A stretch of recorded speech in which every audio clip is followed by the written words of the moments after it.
Hello and welcome back to Cryptid Hauntings, the show that asks the important questions like, was that a shadow man in the kitchen or just the broom you forgot to put away? I'm Michael Gardner, and with me is my family and lifelong Cryptid Haunting crew, Chris and Pam. Mark is not going to be with us today because he's sick. He forgot how to breathe. More like didn't replace the batteries in his Walkman. Today we'll be diving into Iceland's strangest Christmas tradition, the Yule Lads. But first, Chris, what genre of music is your favorite? It's a tough one, because I do like all sorts of music. I like metal. That's where I tend to drift towards is metal, and it's all sorts of metal. That's what I like. Pam, what's your favorite genre of music? Yes. I don't really have a favorite. I listen to a lot of stuff. I still listen to like 90s angry white boy music. So like Korn, Limp Bizkit, System of a Down. And I know I said Limp Bizkit weird. I still really do like my mid-thousands emo. So My Chemical Romance. That's right. We've been listening to 60s and 90s music at 60s and 90s country at work. See, I don't really like the 60s because at one point in time in my life, I wanted to be a dirty hippie. Yeah. I just really like music. Right now, I really listen to a lot of like Vitamin C Quartet, which is a quartet of cellos that play popular music. And then we listen to a lot of kirtan. So meditative Hindu music. And I particularly like Krishna Das because he does a really good job about like blending Western hymns with that Eastern music. I like Krishna Das and too. it doesn't get played a lot at my house, so I really like Krishna Das. See, and it's just a hard question, and that's why I asked it. Mine boils down to three genres in particular. I really like the blues, and specifically the electric blues. I really like the Thousands emo music. Sum 41, My Chemical Romance, they're great. And then I really, really like plunderphonics. And nobody I know or talk to can understand why I like plunderphonics. What's the plunderphonics?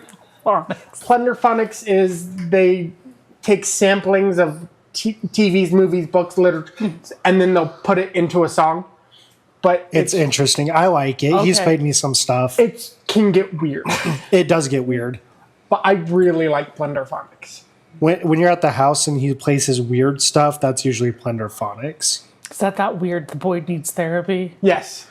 Oh, okay. So that's kind of the emergence of plunderphonics is the Avalanches, Frontier Psychiatry. Oh, okay. And that's kind of what pushes so it starts off with hip hop actually, and hip hop taking samples from other songs. And then the Avalanches are like, well, we can do this with a full song. And so they just sample the songs from other songs and created Frontier Psychiatry and that kind of, okay. Yeah. So, but it's weird. It's I weird. like it. You're a little weird. It's fine. We're all a little weird. It's Let's true. be real. It's true. So before we talk about those 13 bizarre, chaotic pranksters, we have to first talk about their mother, Gryla, the OG... Mothers. Let's talk about mothers. The OG child-eating troll. Gryla is one of the oldest figures in Icelandic folklore. She appears in 13th century manuscripts long before the concept of Christmas existed in Iceland. That's the 1200s, for Yes. those of you who don't century count. Chris nodding like, yeah, I don't century. Yeah, I don't century count. I don't know what that means. I just go along with it. I go with the flow, man. It's fine. The earliest sagas, she lived in remote mountain caves and was feared as a winter monster who haunted misbehaving children. Did she haunt them or did she hunt them? Hunt them. I said haunted. You did say You did. haunt. And haunting a child is different than hunting a child. One is, ooh, the other one's, ah! Get the difference now? Yes, I get the difference. She didn't just eat kids. She begs parents to hand them their naughty ones over. I mean, depending on how naughty your child is, you really have to beg for it to be eaten by a troll, Christopher. I'm going to say what I was going to say. Moving on. Okay. Yeah, okay. See, I don't know. I don't have kids. That we know 31 of. childless. I gave one to them. Anyway, her favorite food was a stew made from disobedient children. 0 Michelin stars, but hey, she liked it. Mikey. Yeah, she'll eat He anything. likes it. Gryla has had 3 previous husbands, all of whom she grew tired of and killed. Because what do you do with a husband you grow tired of? Just off them, right? Well, I mean, divorce isn't a thing at this point in time, so I mean... She Black Widowed them, because that's what Black Widows do. Do you know for Praying certain? mantis them? Yep. Do you know for certain that divorce wasn't a thing in Iceland in the 1200s? You gonna fact check it? We're going to fact check it. Okay, well, we're fact checking. She does have a current husband. I forgot how to pronounce his name. Lepuluthi. Lepaluthi. Thank you, Pam. And he's described as a lazy, good-for-nothing lump who mostly sits around the cave doing nothing. Truly an ideal marriage dynamic.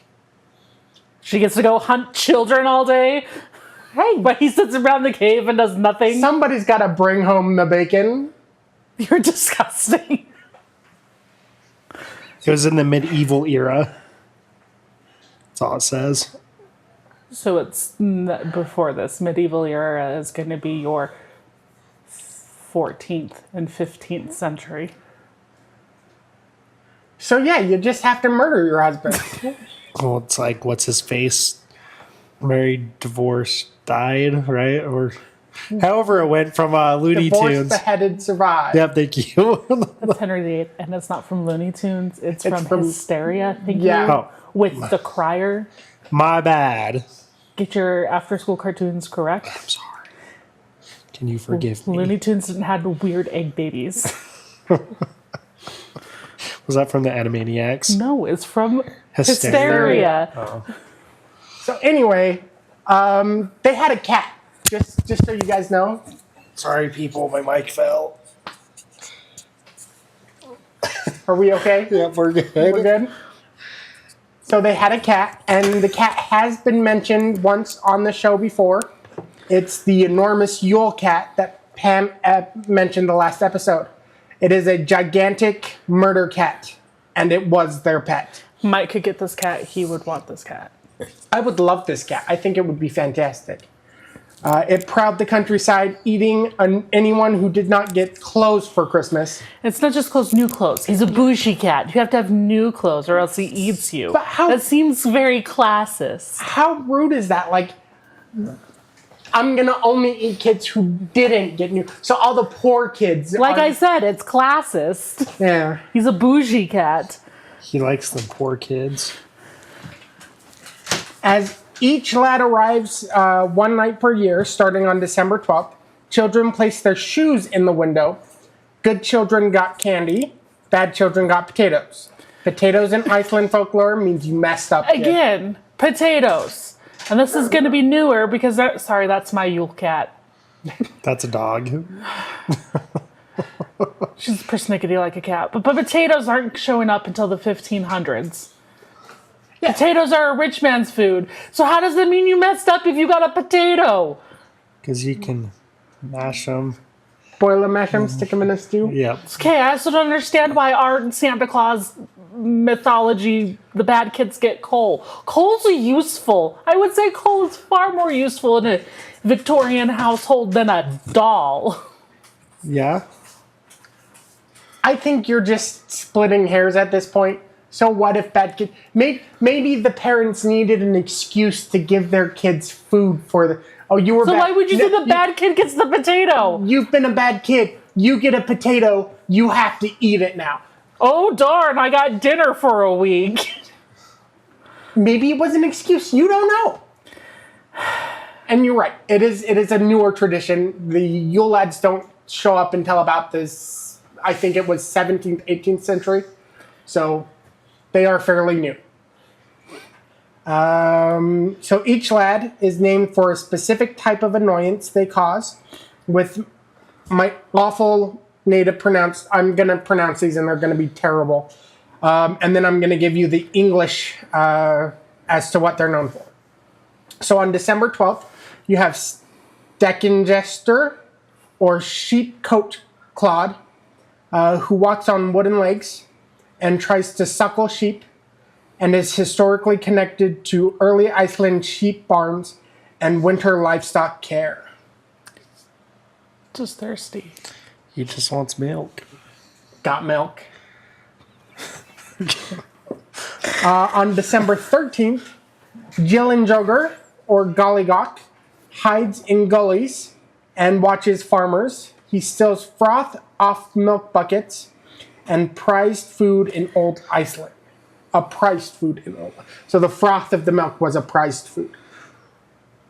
It's the cream. It's the cream. Yep. It's the best part. Yep. On the 14th, Stuver, or Stubby, who was very short, I mean, as the name suggests, and steals crusts and scraps off of plates, which were an important during winter famine times. Right, because if you've got scraps and it's famine, you're hungry, so you're going to want to reuse those scraps or tell your children, eat all your food. Nothing. There's goes to starving waste. kids in Iceland. But we're in Iceland. Exactly. Starving. On the 15th was, I don't know how to pronounce this, it's a depravishliker, spoonlicker.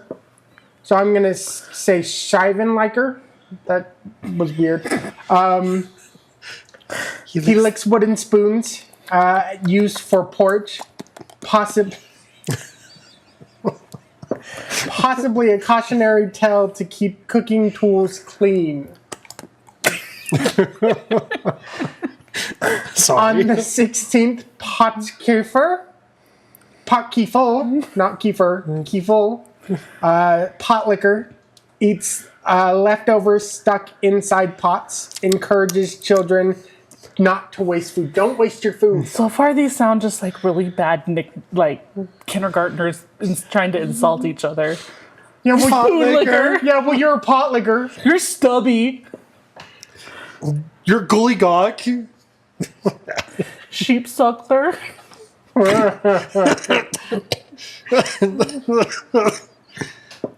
Anyway, Did I win that one? Yes. Yes. Aciclisler, bowl liquor.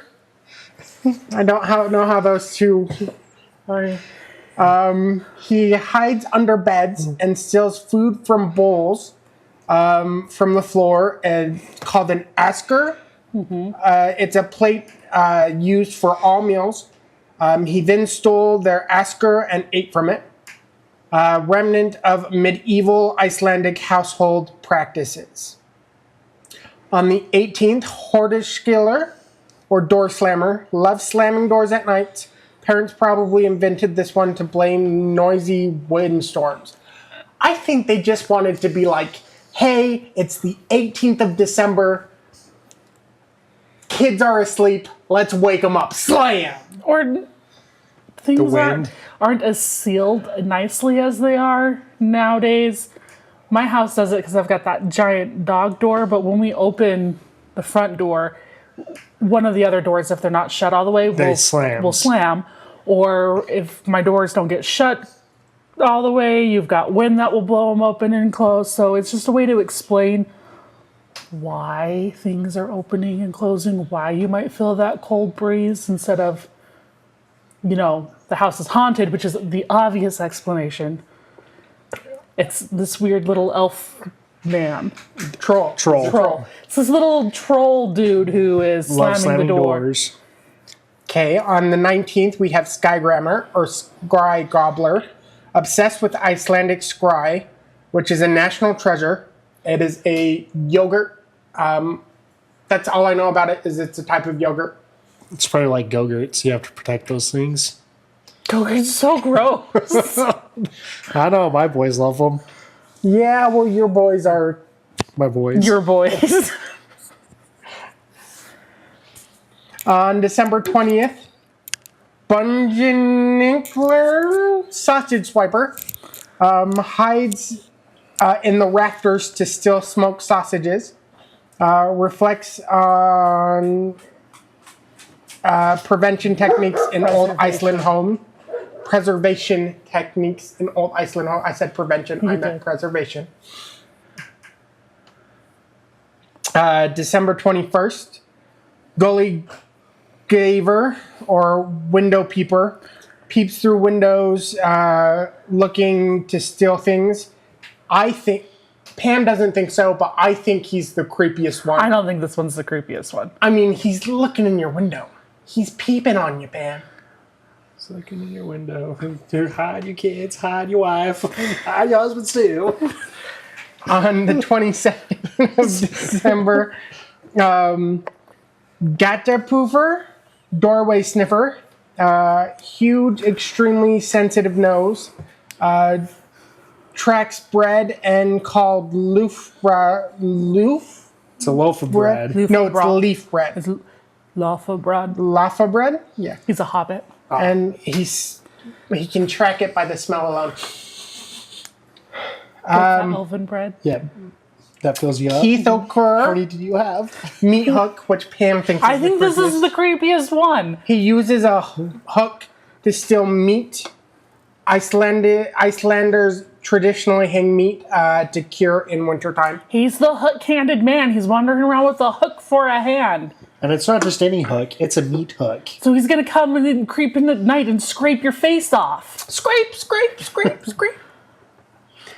And then finally we have Kantisnickler, or candle stealer. Steals candles from children. Historically meaningful since candles were made from tallow and were very edible. He ate the candles because the It's kids... made from animal fat. Yeah. So unlike Gryla, their mother, who straight up ate naughty children, the Yule Lads were educational pranksters. Their job were to teach manners, prevent food waste, encourage cleanliness, remind children not to be greedy, reinforce household responsibilities. Parents used the lads to help children behave during the hardest times of winter when resources were low and tempers were high. It's cold. They're by the, like, depending where you're at, you're just below or at Arctic Circle level. So it's cold. It's dark. There's nothing to do. You only have a few hours of daylight. So you're inside most of the time and you're going to get cabin fever. Cabin fever. I'm thinking more shining fever. Oh. Right? So you're going to find ways No not work to and no play. I mean, that's bananas. Find a way to entertain as well as make sure that you're not getting on each other's nerves because winter's long and dark. Yeah. Even though, right, it's not technically starts till the 21st, but it's getting dark October Right, and doesn't light up again until April. right. So, the Yule Lads weren't treated as cryptids in Iceland like Bigfoot and Nessie. Their stories are playful, and there are sightings. The Akrai parade, locals report seeing shadowy figures and hearing doors slam during the parade nights, especially in snowy fog. There's a rural farmhouse. Tourists have reported unexpected spoon licking sounds, Chris? doors slamming on old cabins, missing small bits of food like bread, cheese, and sausage. How much of that, though, might be a mouse infestation? You're not wrong. But then I've never heard a mouse go. Anyway, all of them, the locals It was jokingly in our spoons. Just kidding. So Santa's village in Reykjavík, actors dressed up as Yule Lads everywhere. Many visitors swear that characters were too realistic and moved creepily when no others were near. Mountain sightings. Hikers occasionally report movement along lava fields, strange footprints, gigantic animal prints attributed to the Yule Cat. Nothing is confirmed, but Iceland is volcanic, isolated, and weird things really do happen. In the middle of Iceland, the Yule Lads are... In modern Iceland. Middle of Iceland, wow, Mike. In modern Iceland, the Yule Lads are featured and televised Christmas specials. There is a YouTube, or not YouTube, Netflix. I think it's on Netflix. It may not be on Netflix anymore, but it's a story of love and the Yule Lads treasure, and it's cute. Mascots and holiday parades. They're found in chocolate advent calendars. They're printed on Christmas windows and characters visiting schools. They have easily become Iceland's version of Santa's Little Helper, just far more chaotic and carb-obsessed. They sound more like the Elf on the Shelf. I know we brought this up before, but these guys sound like Elf on the Shelf, right? And because they are chaos, trying to instill rules and nicety to make your children do what they're supposed to. Yeah, and I'm going to say again that it could definitely be an inspiration for Elf on a Shelf. I would not be surprised if they were an inspiration for Elf on a Shelf. What about Snoop on the Stoop? Nope, he's his own thing. So, from child-eating trolls to lazy cave husbands to yogurt thieves, spoon lickers, these stories blend humor, horror, mortality, and Icelandic survival traditions. I would like to thank you all for coming and listening to this episode of Cryptid Hauntings. Follow us on Facebook, Instagram, and TikTok. Hopefully we'll have something up on TikTok soon at Cryptid Hauntings. And email us your sightings or your stories for future viewer episodes at cryptidhauntings@gmail.com. And until then, we'll spook you later. We hope you've enjoyed this episode of Cryptid Hauntings. I'm Mike, also known as M. Gardner. As you should know by now, I've written a book, and it will be coming out June of 2026. I would like to share with you a passage from this book, if I may. His eyes were heavy with sleep. El got a sudden shock as something licked the bottom of his feet. Moving slow as not to startle it, he propped himself up onto his elbow, which caused him a lot of pain. To his surprise, what was licking his feet was a large, multicolored mountain lion. It was bigger than the ones he had seen in the zoo. It was tan and brown and looked like a calico cat. El's stomach fell about 10 feet. He was petrified with fear. What was he supposed to do in this situation? Trying not to make sudden movements, El slowly laid down on his back. His mind blank. El thought the best course of action was to reach out his mind to see if this majestic creature would mean him any harm. "You are not a normal angel," El heard a gruff voice say in his head as soon as his mind touched the cat's. "No, I'm not. How can I understand you?" "I'm a Pantera. Any creature of power can understand me." "Are you going to hurt me?" "No, I just needed to get your attention. You may look at me now if you wish." The Pantera purred. That is just a small interaction of the Pantera, a god from another world that El interacts with. El is a young Nephilim whose parents sell his soul before he's born. He is then thrown from the human world into a world of monsters, angels, and demons that he knows nothing about.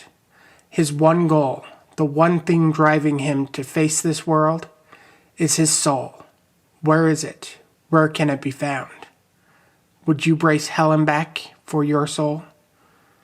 Come with me on this journey and see what lengths El will go to find out where he belongs in the world.